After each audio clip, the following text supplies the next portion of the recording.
discussion from last week. So we are on stage 2 of the 13 stages of healthy conception. And this stage is all about egg maturation. So we talked about a really important equation last week, which is that the majority of fertility and pregnancy complications have the same root cause, and that root cause is abnormality. Now, let me tell you what I mean by fertility and pregnancy complications. So, I'm talking about not getting pregnant in the first place when you are attempting to get pregnant and intentionally timing intercourse, when you are not staying pregnant. So, if you experienced miscarriage, especially, but potentially other types of pregnancy loss, and when you have other kinds of complications, including with assisted reproductive technology. So maybe you have done IVF or IUI and you have experienced failed IVF, for example. All of those are examples of what I mean by fertility and pregnancy complications. And all of those share at their root the cause of abnormality. Now, the majority of these outcomes are accounted for by abnormality. So 60% or more of miscarriages have chromosomal abnormality and or neural tube or other defect at their root. The same thing goes for failed IVF when there aren't enough fertilized eggs that make it to the blastocyst stage, or the blastocysts come back. The embryos are tested as chromosomally abnormal. Also, people don't realize this, but the majority of cycles, natural cycles in which you are attempting to conceive naturally, if you are not getting pregnant, but you know that you're identifying your fertile days correctly, then more than likely the lack of a positive pregnancy test or lack of pregnancy achievement is due to abnormality as well, because what's more than likely happened is that the egg and sperm have met, but it hasn't resulted in a viable pregnancy or even a detectable pregnancy, early pregnancy, due to abnormality. And there's growing research to show this. So what's really important to understand is that abnormality is affecting many of the fertility and pregnancy challenges that you're aware you're having, and also affecting the ones that you're not yet aware that you're having. For example, if you're still in that cycle of trying to get pregnant and you don't have an explanation for why you're not getting pregnant month after month, year after year. Okay, so now that we have established this root cause that accounts for the majority of these problems. And by the way, the abnormality can be stemming from, it comes from the raw material. Okay, so the first pieces of raw material are the egg and the sperm. Once the egg and sperm meet, there are other pieces of raw material that come into play. And we address all of these in the trimester protocol, and they are many. But let's start with egg and sperm. I just want to make it clear, in case it isn't clear thus far into our discussion, that this isn't just a story of mamas or women or of eggs. These are the ones that we talk about the most frequently. And I may focus on these because of all of you listening to me, hearing me, most of you are the person with the eggs. Most of you are the ones who identify as the mamas. And we know from all of our research that even when there's male factor infertility at play, that it's often if it's a heterosexual relationship, it's often the woman who's researching solutions, etc. It doesn't mean that the male isn't involved. It just means that we understand that the person listening to us is usually the person with the eggs, the person with the ovaries.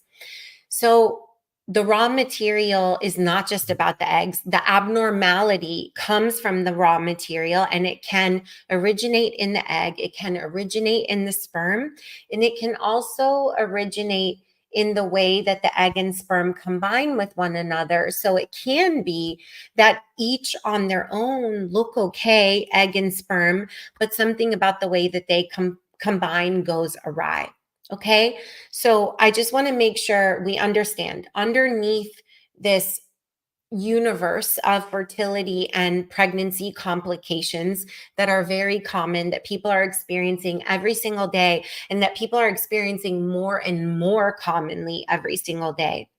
We have the shared root cause of abnormality.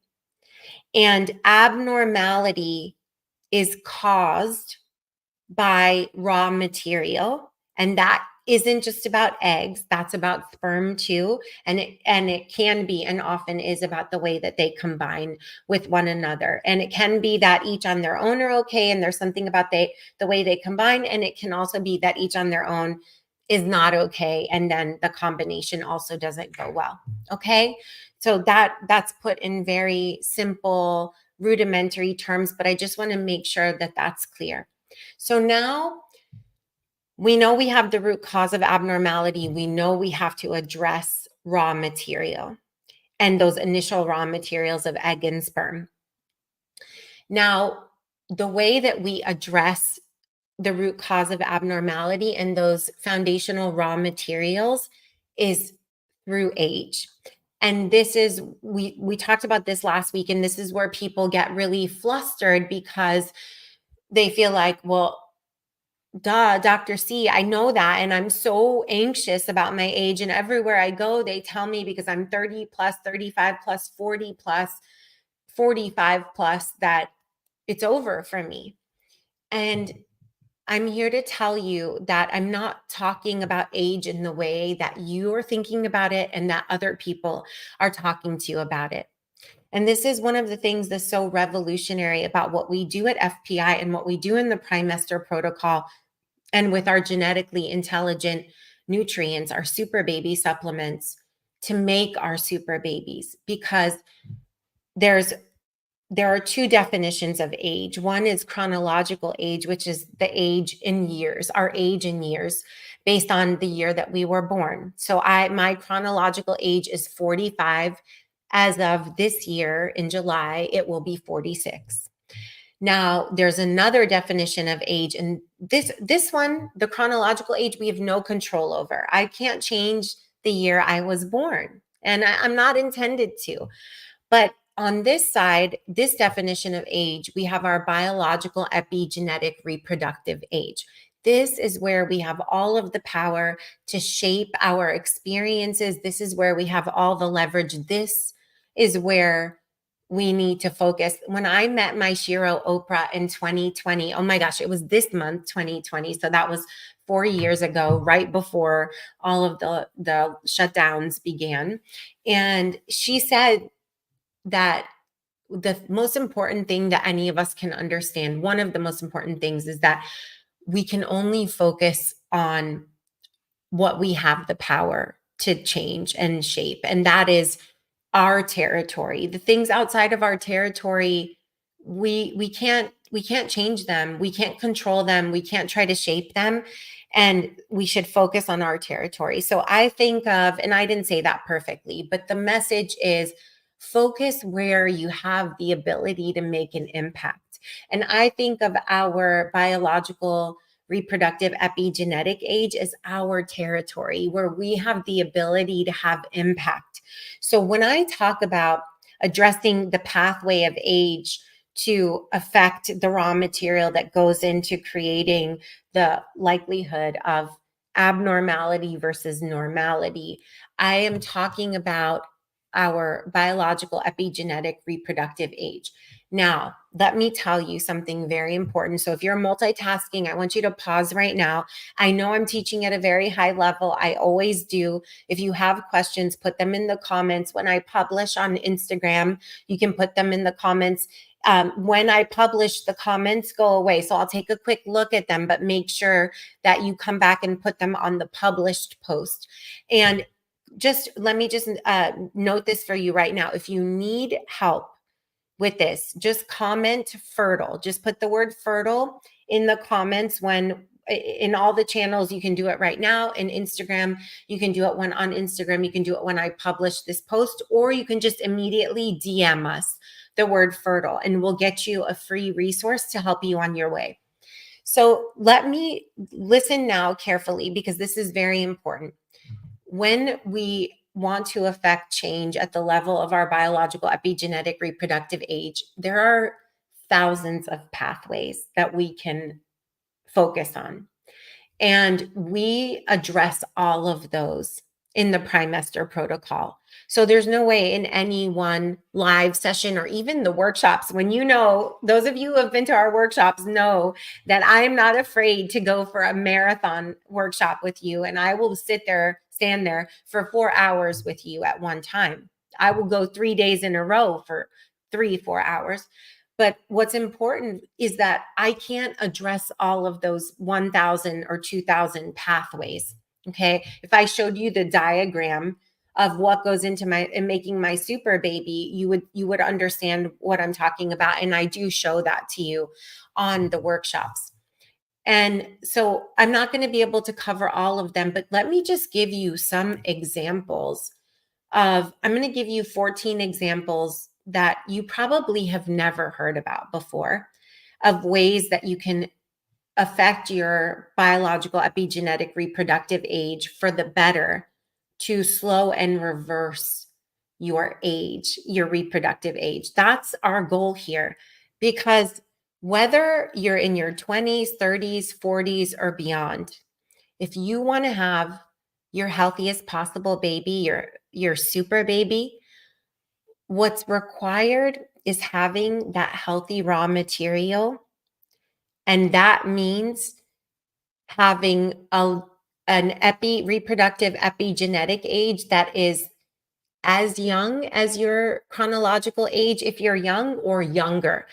And the reason why I say this is because you could be in your 20s and you could biologically be in your 30s and 40s. And by the way, we see that every day, right? Because every day the rate of premature ovarian failure is increasing. Every day the rate of miscarriage is increasing. Every day sperm count is decreasing. And every day at the Fertility and Pregnancy Institute, we have women who have been told that at 30, their fertility looks more like a 40-year-old. At 25, their fertility looks more like a 45-year-old. So you can still be young in chronological age, and you still need to address your biological reproductive epigenetic age. But if you are somebody who wants to have children later than most people do, and I was one of those people, I had all my 3 super babies in my late 30s and 40s, then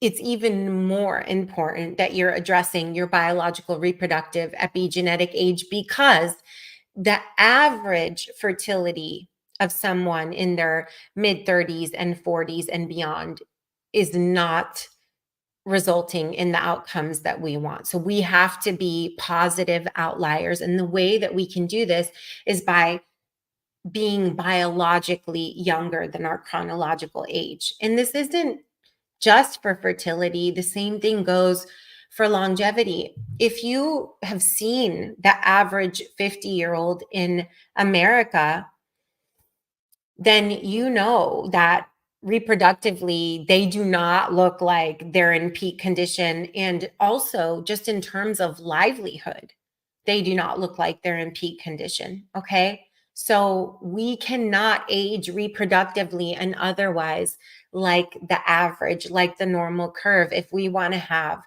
the fertility and family and longevity and quality of life that we're aiming for here. So this doesn't just stop with getting our super baby. So let's talk about a few examples. And I'm gonna give you let me give you half of the list today, or a third of the list today. I'll come back and see you tomorrow.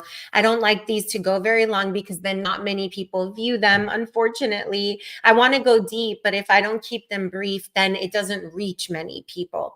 So let me give you a couple of examples, and then I'm going to point to zoom in on one specific thing. And then tomorrow and Thursday, we'll cover the rest of the examples I wanted to bring to your attention. Okay.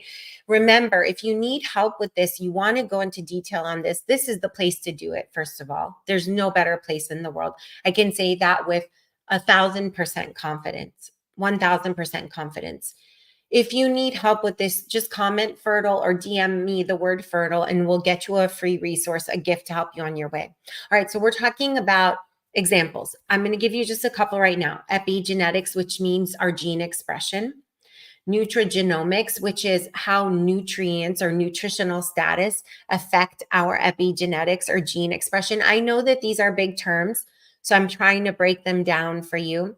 Psychonutrigenomics, this is the interaction of our psychology and our nutritional status or intake in shaping our gene expression. This is one of our zones of genius at FPI. All of these three that I've just mentioned, but I think the fact that we can put these together is even more incredible and specialized compared to what you'll find anywhere else in the world. Your microbiome, which is your second genome and your second epigenome, people really underestimate the role of the microbiome and digestion overall, which we call the mother of our fertility and pregnancy system. So I'm going to leave you with those specific examples today, and I'll come back and I'll tell you another third tomorrow and another third on Wednesday. But let me zoom in now and give you an example. So just a couple of days ago, I posted a reel on Instagram about one of the simplest things that I do in a day to take care of my fertility. And I'm going to give you, we're going to do a series and I'll give you a few more of those because people were really able to use that information really quickly. And I like that. And here's what it is. Here's what one of the simplest things that I do to take care of my fertility on a daily basis at the age of 45. I use blue light blocking glasses. And the reason why we do that is because light pollution and the balance of our exposure to daylight and darkness affects our epigenetics and affects our fertility through our circadian rhythm and other pathways, blood sugar regulation. I mean, so many things. The list is very extensive, the pathways through which it affects our epigenome and therefore our biological epigenetic reproductive age. So when I'm taking my super baby boys to their football training, for example, or I'm taking my super baby girl to her dance classes, I'm wearing them because I'm being exposed to these really intense white lights and it's dark outside. And by the way, I would love for them to be wearing them too, but they interfere a little bit with performance. So I understand that. But if they're watching each other, then I'm encouraging them to do that as well. When they're out there playing, I don't belabor the point because I understand it has to be a balance, right? So this is one example of how you can affect your biological reproductive epigenetic age. I'll give you some more quick examples over the next couple of weeks. And one of the things that I'm going to stop here, but one of the things I want to say before I go is that at this time of year, I become really mindful of something that I think is really critical. And I want to say this. I become really mindful that if we don't make a shift soon, another year will go by before you have your baby. And I don't want that for you. And so I am really mindful as we're coming into March, we're coming into spring. We've got to get serious. We've got to get committed. We've got to get into action. My goal is for you to get pregnant by summer. Now, if you get pregnant by summer, you're not going to be giving birth in the year 2024, but you'll be giving birth by this time in 2025, and you'll be well on your way to having your super baby. You'll be approaching your third trimester. So this is so critical because as you can see, we've already missed the window for you to give birth in 2024, but at least you can be well through your pregnancy by the end of 2024. So we have to get serious at this point. So this is a always a really pivotal point in the year in my mind, because I start to feel that pressure and that yearning on behalf of you. And so we're going to focus on what is our fastest path to getting pregnant by summer? What is our clearest path, our surest path, our straightest line to getting pregnant by summer? Okay. So make sure you're meeting me back here, because this is important, and make sure you're on our email list. Make sure you're opening my emails, you're reading them. I put a lot of time, heart, and soul and incredible information and also love and guidance in them. So please make sure you're taking the time, go search my name in your inbox, take some, a couple minutes each day to read what I'm sending you. There is a wealth of information in there. All right. So I'll be back to see you tomorrow. Let me just do a quick look to see what time. I know I have a super packed schedule tomorrow. So let me just take a quick look, but I want to come see you again tomorrow. Okay. So my intention is to come to see you. I have a small window. I may be able to come and see you at 8:45 a.m. tomorrow morning Pacific. If I cannot, I will be here to see you at 10:15 tomorrow Pacific time. Okay. I will try for 8:45. I have a small window then. If not, I'll be back. I'll come at 10:15. So come back to see me, sending you warmest wishes and sprinkling super baby dust in your direction. I want to give you some more of these examples that you've never heard of before for slowing and reversing your biological reproductive epigenetic age. And then I want to also zoom in and give you some concrete, simple examples of things that you can do to target each of those pathways. Okay, so I'll be back to see you tomorrow sometime between 8:45 and 10:15 in the morning Pacific time. I'll see you tomorrow, and then I'll be back again on Thursday, sending you warmest wishes and super baby dust.